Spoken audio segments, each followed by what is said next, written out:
Hello दोस्तों, स्वागत है एक बार फिर से आपका मेरे चैनल पे लीगल न्यूज 127 पे। दोस्तों, आप केस लड़ने में बिजी हैं और इसका फायदा आपकी बीवी और आईओ उठाता है। आप हमेशा बस यही केस लड़ने में कहते हो मेरी बीवी ने ये किया, मेरी बीवी ने ये गलत किया, वो कर रही है, लड़ाई झगड़ा कर रही है, जो भी एक्स वाई जेड। बट जो मेन पॉइंट है, जब इन्वेस्टिगेशन से लेके और आपका बोला जाए चार्जशीट पेश होने तक, उसमें क्या गलती, क्या डीमेरिट्स होते हैं, डीमेरिट्स, ठीक है, क्या ऐसा टेक्निकल मिस्टेक होती है जो आप उसको पेश ही नहीं करते हैं, उसको देखते ही नहीं है, तो यही सबसे बड़ी गलती करती है। आज की वीडियो में मैं बात करूंगी एक ऐसी आपको टेक्निकल मिस्टेक बताऊंगी कि जो आप देखते ही नहीं, ध्यान ही नहीं करते, और प्रोसीजर फॉलो करते समय वही गलती हमेशा होती है। अटैक करना बताऊंगी मैं आपको, किस तरीके से आप अटैक करेंगे कि जिससे आपकी आईओ के साथ साथ पत्नी को भी जेल हो जाएगी। आईओ और वाइफ की जोड़ी मिलकर ही आप पे झूठे केसेस लगाती है, झूठे आरोपों में फंसाती है। तो चैनल पे नए जुड़े हैं आप मेरे, तो चैनल को लाइक करना, शेयर करना, सब्सक्राइब करना बिल्कुल मत भूलिए। ज्यादा ज्यादा लोगों तक शेयर करिए ताकि और भी लोगों तक पहुंचे और उन्हें भी हेल्प मिल सके। देखो, बात करते हैं ना, आपको पता है कि जब आपका केस है, आपके पास एविडेंस है, सब कुछ है, आपका यही कहना होगा कि नहीं, हमारी कोई नहीं सुनता, कोई बातें नहीं सुनता, पत्नी की ही सुनता है, सब कुछ करता है। और सबूत होने के बावजूद भी आईओ एक तरफा इन्वेस्टिगेशन होती है, छोड़ी जाती है, क्योंकि आपको पता है, क्योंकि वो आईओ है जो आपकी पत्नी के साथ मिला हुआ है। अब इस चीज में क्या किया जाए? देखो, कोई भी व्यक्ति ना अगर आपसे झूठा स्त्री धन की जो लिस्ट होती है उस पर साइन नहीं करवा सकता, और अगर साइन करवा भी देता है जबरदस्ती, तो आप कोर्ट में बोल सकते हैं कि पुलिस वाले ने मुझसे जबरदस्ती साइन करवाया इस पे, तो आप दोबारा डिमांड कर सकते हैं इन्वेस्टिगेशन करने की। अब देखो, बात करते हैं जब आपका, क्योंकि आपको देखो पता है वो स्त्री धन की जो लिस्ट है वो फेक है, क्योंकि जब स्त्री धन की लिस्ट बनती है ना, शादी के समय ही बनती है, उस पर डेट मेंशन होती है बाकायदा। और जो वो लिस्ट बनाई हुई है आपसे, जो जबरदस्ती साइन करवाया बोल के, तो वो सिंपल सी बात, पता पत्नी ने बनवाई है। अब जब इन्वेस्टिगेशन वगैरह होगी, सब कुछ होगा, उससे पता चल जाएगा, उस पर डेट मेंशन होगी नहीं। और डेट के लिस्ट के साथ साथ एक मोस्ट इम्पोर्टेंट चीज, बिल होना भी जरूरी है, तो वो चीज होती नहीं है। जब वो चीज नहीं होगी ना, तो ये नहीं माना जाएगा लिस्ट, ये वैसे ही फेक माना जाएगा। अब हम बात करते हैं कैसे आईओ और वाइफ को जेल बता सकते हैं। जब आपको पता है ये सारी चीजें गलत है, झूठी लिस्ट पे साइन किया गया है, जबरदस्ती आपके साथ बोला गया है, सारी चीजें की होता है ना, जब आप जाएंगे तो बोलेंगे देख लिस्ट बना लेंगे, पुलिस वाला खुद ही बता लेगा ये, और बोलेगा ये सारी लिस्ट है, तू साइन कर इस पे कि हाँ ये तूने तूने सारी चीजें मांगी है, और पत्नी के साथ मिलकर। अब आपको करना क्या है अलग से, कि देखो केस करना ही करना है ये आईओ और अपनी पत्नी के खिलाफ, कि दोनों ने मिलकर मेरे पे झूठा केस किया है, ये सारे झूठे आरोपों में मुझे फंसा रहे हैं। जब आप केस करोगे ना, तो दोनों को पेश होना पड़ेगा। क्या होगा जब दोनों पेश होंगे? आईओ बोलेगा कि भाई मैंने इसकी पत्नी पे बोलने पे किया है, कि इसने ही झूठा लिस्ट बनाया, साइन करवाया, जबरदस्ती कराया। अब वो दोनों में देखो, एक तो बहस भी होगी और जो सच्चाई है वो बात सामने भी आ जाएगी, तो ये चीजें होगी। और बात होता है कि जब सच्चाई सामने आ जाएगी, सारी चीजें हो जाएंगी, कानून देखो किसी के भेदभाव नहीं करता। जैसे आप बोलते हो ना कि महिलाओं के खिलाफ है, उस पर पैसा, कभी कभी क्या होता है ना, जब केस जाता है ना, आपने खुद देखा होगा कि आईओ तो आईओ, जज भी होता है पत्नी के फेवर में ही बात करता है। आप बोलेंगे कि भाई जज अच्छा नहीं है, जज भी बात कर रहा है, ये चीजें कर रहा है।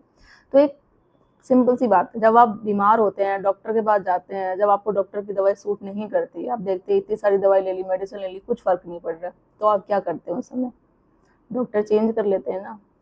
तो सिंपल सी बात है, तो आप चेंज कर लीजिए, चेंज कर लो। नहीं होता, आगे जाओ, उससे ऊपर लेवल पे चले जाओ, आप सेशन कोर्ट जाओ, हाई कोर्ट जाओ, सुप्रीम कोर्ट पहुंच जाओ, तो चेंज करना ही पड़ेगा। हाँ, ये मानती हूँ थोड़ी भागदौड़ होगी। अब जैसे केस करेंगे आईओ पत्नी के खिलाफ, दोनों में भागदौड़ होगी, सारी चीजें होगी। जब केस होंगे, पेश होंगे, दोनों एक दूसरे से भिड़ेंगे, सच्चाई सामने आएगी, वो बोल देगा कि हाँ मैंने पत्नी के बोलने पे किया है, क्यों किया है वो भी बात पता है, कि रीजन भी बता देगा कि भाई जो भी है, पैसे मिले थे, सिंपल सी बात है, उस चीज को ले गया था, दोबारा इन्वेस्टिगेशन होगी, सारी बातें सच्चाई समा आ जाएगी सामने।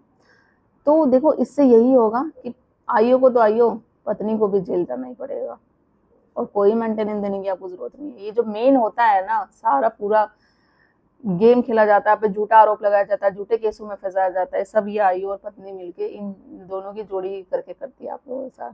और यही जो टेक्निकल छोटी छोटी मिस्टेक है ना, आप लोग फॉलो करते समय चार्जशीट से लेके इन्वेस्टिगेशन तक क्या हो रहा है, क्या गलत प्रोसीजर हो रहा है, क्या डीमेरिट्स है इसके, उस पर आप ध्यान ही नहीं देते। यही सब टेक्निकल मिस्टेक है जिसपे आपको ध्यान देना है, और विद एविडेंस के साथ बिना डरे बिना चीज़ें बोलना है। ज़बरदस्ती साइन करवाया गया आपको लिस्ट पे, फेक स्त्री धन लिस्ट पे, तो आप बोलो मुझे ज़बरदस्ती साइन करवाया गया है। कोर्ट खुद ही देख लेगी, इसका बिल नहीं है, डेट नहीं है, शादी की सारी चीज़ें तो है ही है, तो बेटा वो जाएगी आपकी पत्नी जैन और आईओ के खिलाफ भी होगा। और नाम के साथ एक अलग से आपको कंप्लेंट करनी है, नाम भी सब कुछ उस पर लिखना है कि ये आईओ का ये नाम है, ये सारी चीज़ें उसने मेरे साथ ये किया, दबाव बनाया, जबरदस्ती साइन कराया, फेक बिल है, ये सारी चीज़ें। तो देखना कैसे दोनों को सबक मिलेगा। बहुत सारे लोग यही कंफ्यूज होते हैं, इसी सिचुएशन में गुजरते हैं कि झूठे आरोप में फंसा गया, हमें एविडेंस है, एविडेंस तक नहीं देखा गया है, सबूत तक नहीं देखा गया है कि क्या है हमारे पास। एक दफा इन्वेस्टिगेशन होता ही है। जब कंप्लेन करने बीवी जाएगी ना आपके थाने में, तो आप ही को डराया धमकाया जाएगा, हाँ ये सच बोल रही है, तूने ही इसको इसके लिए टॉर्चर किया होगा, सच में तू मारता होगा, तुम लोगों ने घर से बाहर निकाल दिया होगा, चल अब लिख आया अंदर से, तू कुछ ऐसा करेगा नहीं, ये करेगा नहीं। अब वो लिख देंगे, पत्नी बोलेगी कि हाँ लिख के तो फिर मैं जाऊंगी, वो अपने आप लिख देंगे हाँ ये मुझे डराते हैं, धमकाते हैं, मारते हैं, इसके लिए टॉर्चर करते हैं। साइन कर दिया तो मतलब कि वो बातें आप एक्सेप्ट कर रहे हैं कि आपने सच में उसके साथ ऐसा किया है। तो क्यों साइन करना है जब आपने कुछ किया ही नहीं है। सिंपल मना कर दो कि मैं साइन कर क्यों करूँ इस पे, और या लिस्ट जैसे देते हैं कि भाई साइन कर कि तूने डिमांड करी है, जब मैंने डिमांड करी ही नहीं है तो मैं साइन क्यों करूँ। बोल दो आप कि ये फेक लिस्ट है, ऐसा मैंने तो हमारे हमने कुछ लिया ही नहीं है, ये चीज़ें हैं ही नहीं हमारे पास, या जो चीज़ है ये तो ऑलरेडी लेके जा चुकी है, तो दोबारा साइन क्यों करूँ। आपको डरने की जरूरत नहीं है। बहुत लोग क्या करते हैं, मोस्टली डर ही जाते हैं, पुलिस वाले होते हैं, भाई ये होता है, भाई डरा रहा है, धमका रहा है, क्योंकि आज तक उन्होंने लाइफ में कोर्ट कचहरी थाना देखा नहीं है। अब किसी के सामने ऐसी सिचुएशन आई है, केस किया जाएगा, झूठे आरोप में फंसा रहे हैं उसको, उसकी फैमिली वालों को, तो कोई भी डर जाता है इस सिचुएशन से। अब उस सिचुएशन से बाहर निकलने के लिए वो लोग कहेंगे, पुलिस कहेगा, आईओ कहेगा, जज कहेगा, उनकी बातों में आ जाते हैं, साइन कर देंगे, जहाँ साइन करा लो, जो पैसा डिमांड मांगेंगे सेटलमेंट करने के लिए, समझौता करने के लिए, वो कर देंगे कि भाई किसी तरीके से करके इस केस से मुझे मुक्ति कर दो। या फिर दूसरा ऑप्शन यही करेंगे, अपने आप पे इतना मेंटल टेंशन ले लेंगे, इतना मेंटली परेशान कर लेंगे कि मेंटल, फिजिकली, फाइनेंशियली, ना ऑफिस में जाना, जॉब में जाना, इधर उधर चक्कर काटना, पूरी तरीके से परेशान हो जाएंगे। फिर उस कदम में वो लोग कुछ गलत कदम उठा लेते हैं, जैसे आप लोग देखते हैं आज के डेट में ना। देखो इतने डे बाय डे केस बढ़े जा रहे हैं ना, झूठी महिलाओं ये जो करती हैं केस, किस लिए करती हैं। अब मैं मानती हूँ हर महिला नहीं करती, बट आज से 95% मानो कि केस हो रहे हैं झूठे।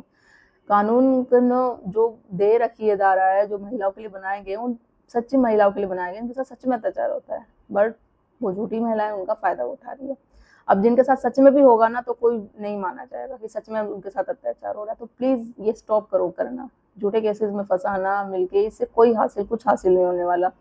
एंड ऑफ द डे आप खुद ही पछताओगे, खुद ही रोओगे। फिर कभी आपको जाना भी होगा ना ससुराल, पति वाले के पास जाना, तो आप चाह के भी नहीं जा पाओगे, फिर वो नहीं रखेगा। क्यों रखेगा, क्यों, आपने तो उसे झूठे आरोप में फंसाया गया, उसकी फैमिली को फंसाया गया, ऐसे ऐसे एलिगेशन लगाना कि जिसे बताना ही पॉसिबल नहीं है। फिर बोलोगे कि भाई मेरे ससुराल वाले ने मुझे बाहर निकाल दिया, मेरा पति मुझे साथ नहीं रख रहा। तो क्यों नहीं रखना, क्यों नहीं निकाला, आपने ही गलती करी थी ना उस वक्त। अब आप जब आपके पछता रहे हो तो पछताने का क्या फायदा है, अब तक तो सब कुछ खत्म हो गया। तो इतनी कोई बड़ी गलती नहीं है। ईगो के चक्कर में या किसी डिमांड के चक्कर में, पैसों के चक्कर में अपना घर गृहस्थी खराब मत करो। आप दोनों को यदि थोड़ा मोटा होता है समझौता, देखो हर एक लड़ाई झगड़े, हर एक रिश्ते में लड़ाई झगड़ा होता ही होता है, तो थोड़ा मैनेज करना भी सीखो। हर एक बात को लेकर कंप्लेन कर देना, अपने मायके में बोलना, घर वालों को बोलना, तो ये नहीं होता। कुछ बातें अपने तक भी सीमित रखो, क्योंकि आपकी शादी हो चुकी है, पति ससुराल आपका ही घर है। जब आप अपने बातें अपने तक सीमित रखोगे, थोड़ा एडजस्ट करना सीखोगे, जब भी आप लाइफ में सक्सेस हो पाओगे, आपकी लाइफ अच्छे से गृहस्थी बढ़ सकेगी। इस तरीके से छोटी छोटी बातों को लेकर कंप्लेन करना, थाने पहुंच जाना, कर देना, तो उसी वक्त रिश्ता खत्म ही हो जाता है। तो चीज़ें को ध्यान दो, और किस तरीके से आप टेक्निकल मिस्टेक कर रहे हो अपनी इन्वेस्टिगेशन से लेके, क्या चीज़ें किस तरीके से आपको दबाव बनाया जाता है, कैसे झूठी लिस्ट पे कराया जाता है, तो उसके खिलाफ आप कंप्लेन कर सकते हो, कैसे आईओ और अपनी वाइफ को जेल और पहुंचा सकते हो अगर आप इस तरीके से केस करोगे। कमेंट में करके मुझे ज़रूर बताना कि जो ये मैं वीडियो मैं बनाती हूँ उस पर आप इम्प्लीमेंट करते हैं या फिर वीडियो देख के ही चुपचाप बैठ जाते हैं। और कुछ पर्टिकुलर टॉपिक पे वीडियो आपको चाहिए तो वो भी ज़रूर बताइएगा। कोई हेल्प चाहिए तो अपॉइंटमेंट बुक करके बात कर सकते हैं मुझसे, मेरी टीम से। सब्सक्राइब करना बिल्कुल मत भूलिए। जल्दी मिलते हूँ ऐसे इन्फॉर्मेटिव वीडियो से, तब तक के लिए थैंक यू।